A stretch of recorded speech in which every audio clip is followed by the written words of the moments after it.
জয় হিন্দ। আপনারা দেখছেন online news Bangla. আমি মাসুদ করি। দেখুন, বছর ঘুরলেই আগামীতে হতে চলেছে পশ্চিম বাংলায় বিধানসভা নির্বাচন। আর তার আগেই এই পশ্চিমবঙ্গ বিধানসভা হওয়ার আগেই বিহারে কিন্তু মাত্র 2-1 মাসের মধ্যেই হতে চলেছে বিধানসভা ইলেকশন। বিহারে যদি বিজেপি ভালো ফল করে তাহলে কিন্তু তার প্রভাবটা পশ্চিম বাংলায় অবশ্যই এসে কিন্তু পড়বে। আর বিহারে যদি বিজেপি ফলস্বরূপ ঠিকঠাক না করতে পারে তাহলে ঠিক একটা ভালো ফল করতে পারবে না পশ্চিম বাংলাও বিজেপি। তো আজকের এই ভিডিওতে আমরা যে বিহারের যে সামনে বিধানসভা ইলেকশন হতে চলেছে তার কিছু সার্ভে আমাদের কাছে এসছে। দেখুন, পোলট্রাক একটি সার্ভে করেছে। আপনারা সবাই জানেন যে পোলট্রাক একটি সার্ভে সংস্থা, তারা কিন্তু সার্ভে করেই থাকে সবসময়। তাদের সার্ভে যে চাঞ্চল্যকর রিপোর্টটি উঠে আসছে সেটি আপনাদের কাছে আজকে তুলে ধরব। যে বর্তমানে বিহারে এনডিএ সরকার আছে, আপনারা সবাই জানেন।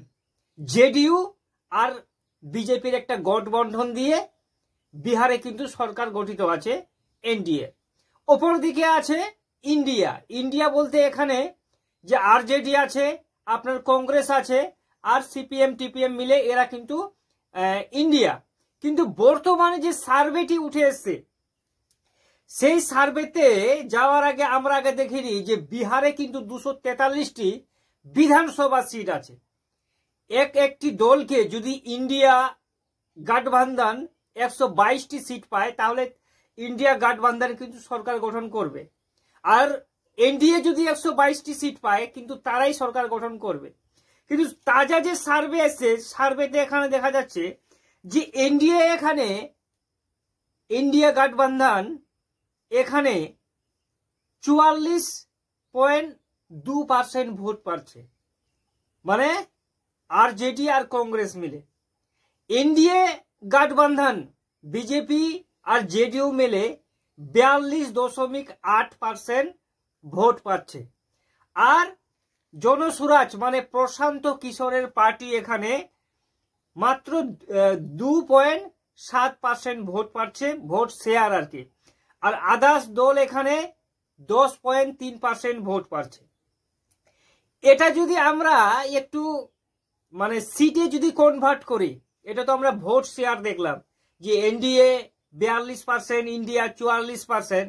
এটা যদি আমরা সিটে কনভার্ট করি যে এনডিএ গঠবন্ধন মানে বিজেপি আর জেডিইউ সরকার মিলে 112খানা সিট পাচ্ছে।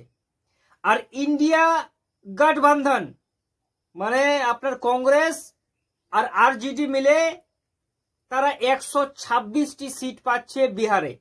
আর প্রশান্ত কিশোরের জনসুরাজ পার্টি একটি সিট পাচ্ছে।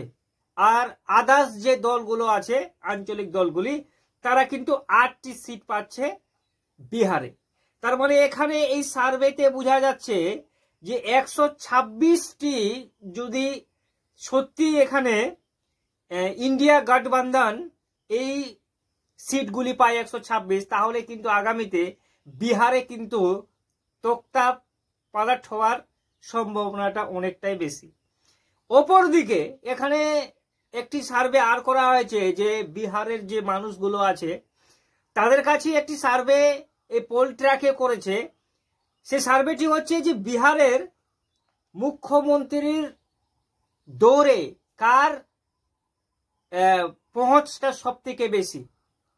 তো এখানে 31% মানুষ নীতিশ কুমারকে ভোট দিয়েছেন যে নীতিশ কুমার আগামীতে মুখ্যমন্ত্রী হলে আমরা খুশি হব। আর তেজস্বী যাদব এখানে 43% মানুষ ভোট করেছেন, 43%।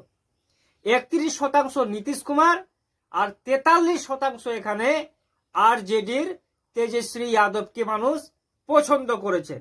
প্রশান্ত কিশোরের পার্টিকে 9% লোকে বলেছেন যে প্রশান্ত কিশোর আগামীতে মুখ্যমন্ত্রী হলে ভালো হবে। বাকিরা 17% আছে এখানে।